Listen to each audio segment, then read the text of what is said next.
I'm Bill Higgins. I'm a Fitch Foundation trustee and also the moderator of our first panel session. This is called Small Batch, the Maker Economy and its Impact on Historic Places. And just by way of invocation, it seems never to go wrong to quote a little piece of verbal pyrotechnics from James Marston Fitch. Fitch says he calls the actual building a total polydimensional matrix of experiential reality. That's Fitch. He says that we tend to divorce the aesthetic process from the rest of experience as though it were an abstract problem in pure logic. And he warns us we must be careful not to oversimplify reality. Perception of every art form occurs always in a situation of experiential totality. Thank you, Fitch. Where would we be without words like that? What I think this translates to is something that Christina Puglisi, who's here, said to me a week or so ago over a nice plate of rigatoni. We were having that repeated discussion that a lot of preservationists have about a proper name for historic preservation. So many of us think that that is not a great name. It's long, it's Latinate, it's kind of academic. It's somehow there's a passive voice in there where it should be an active voice. So we're always looking for but never finding a good alternate name for historic preservation. So Christina said, historic preservation, it's life. That's really the best definition that she could come up with, and I agree, it is.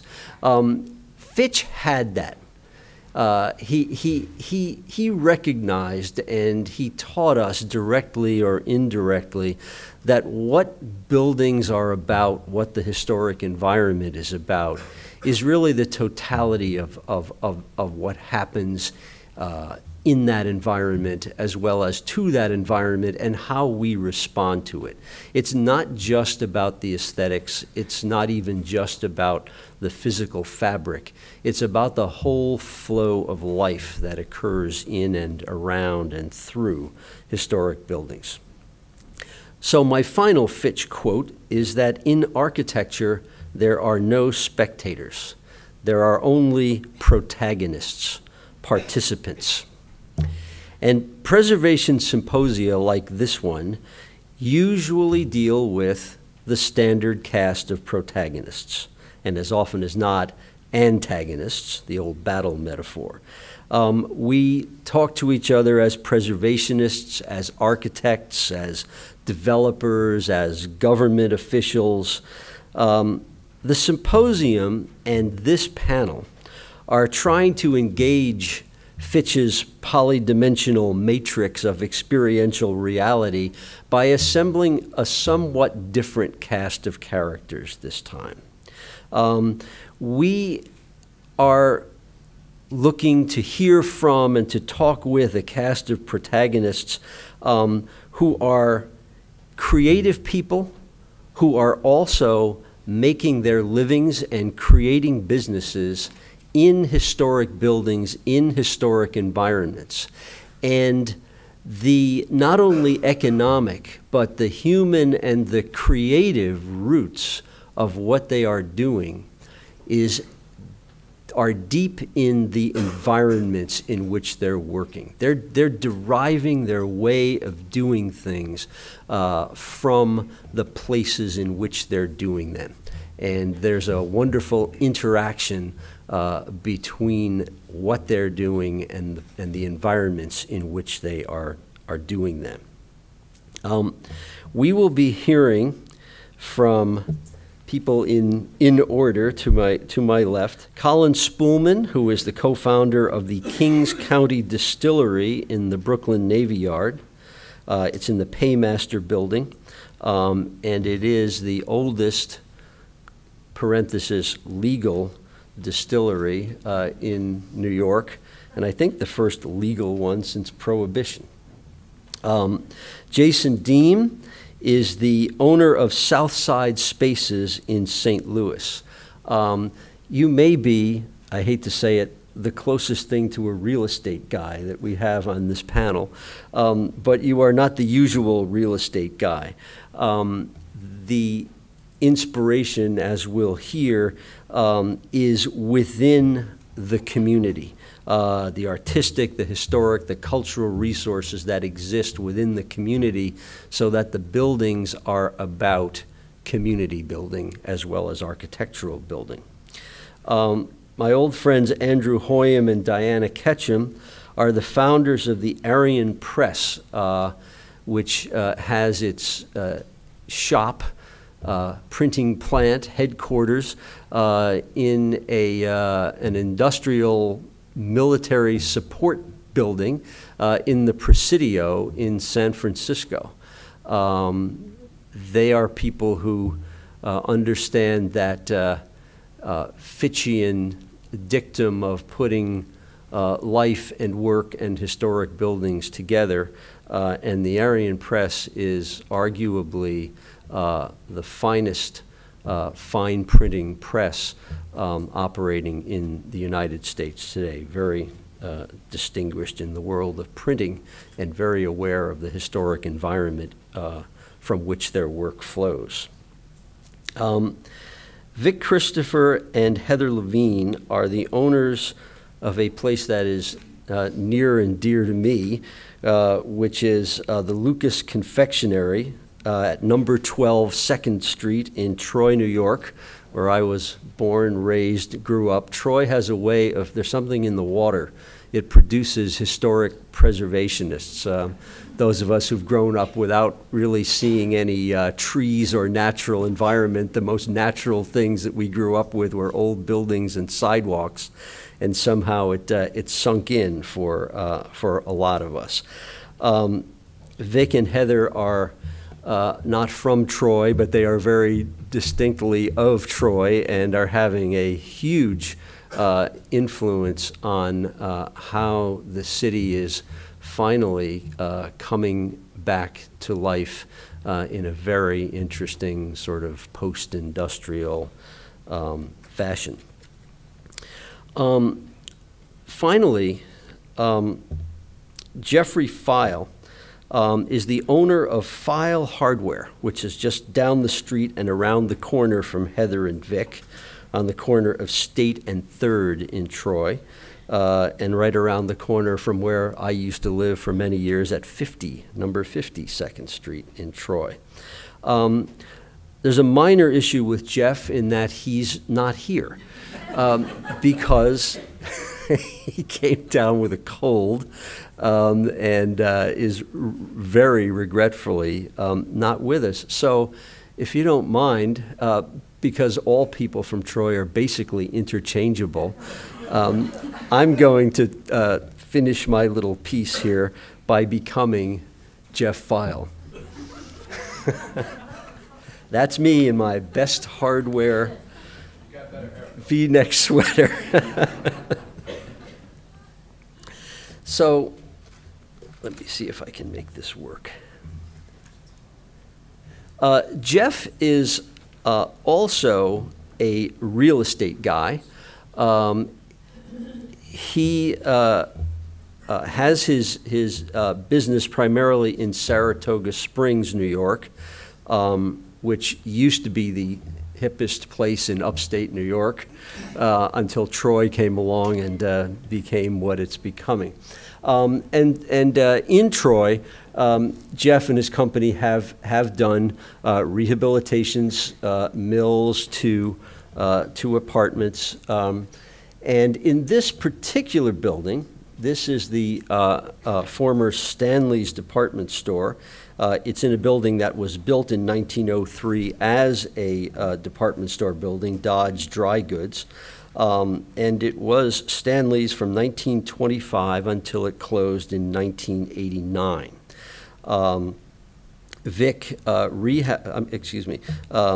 rehabbed the building as rental apartments, quite sizable, and by depressed upstate New York City standards, really quite expensive rentals.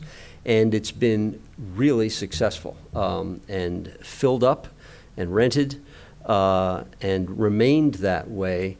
And it's an inspiring thing. However, there's a pretty sizable footprint to this building, I don't know, maybe around 10,000 square feet, Vic, something like that.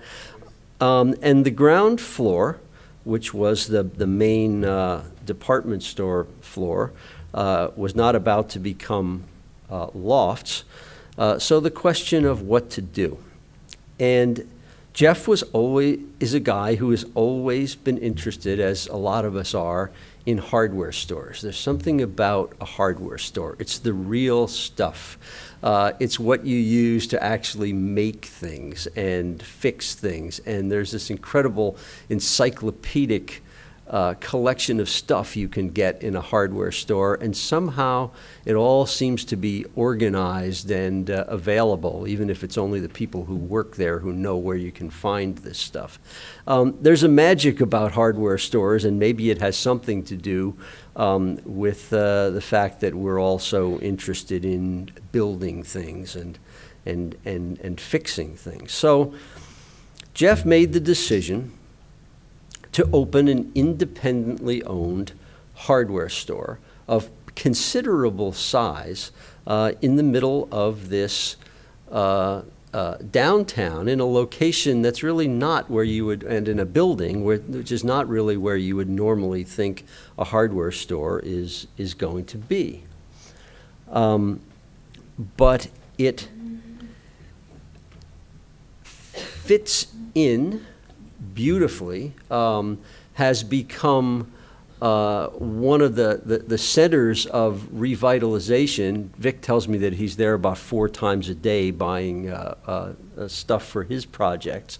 And it literally does fit in. Here, this is the sort of Troy skyline. That's the Troy Savings Bank, George B. Post, if some of you know it. That's the one with the music hall up above the banking space. And that is the building there in its downtown context, sort of kitty corner from this amazing Federal period church whose doors you open and find a completely intact 1890s Tiffany interior.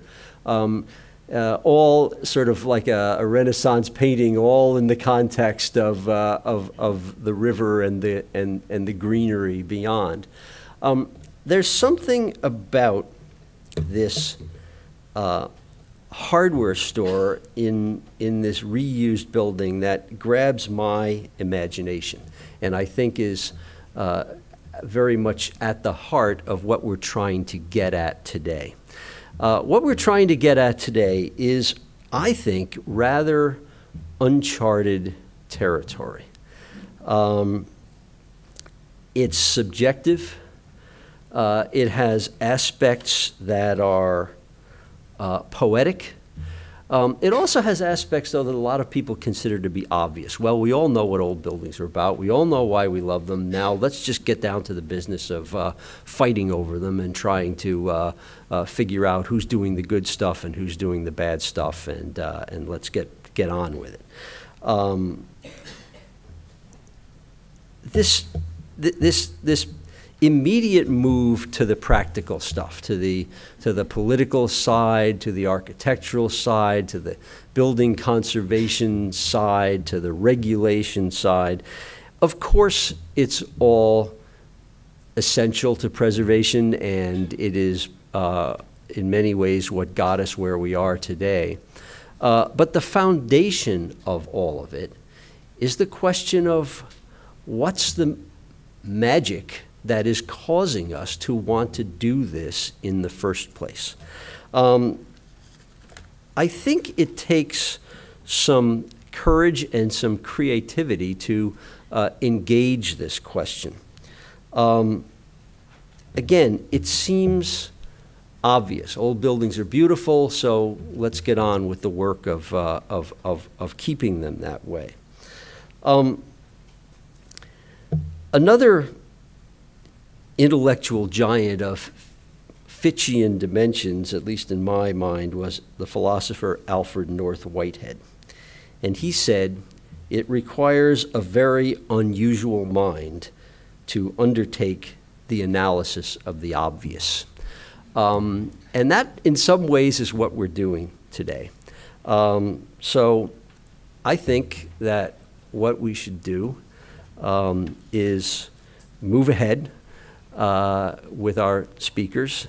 And the final thing I would ask all of you is try to be as unusual as possible when you tell us what you're doing with all of this obvious stuff. So let's have our beginning with Colin.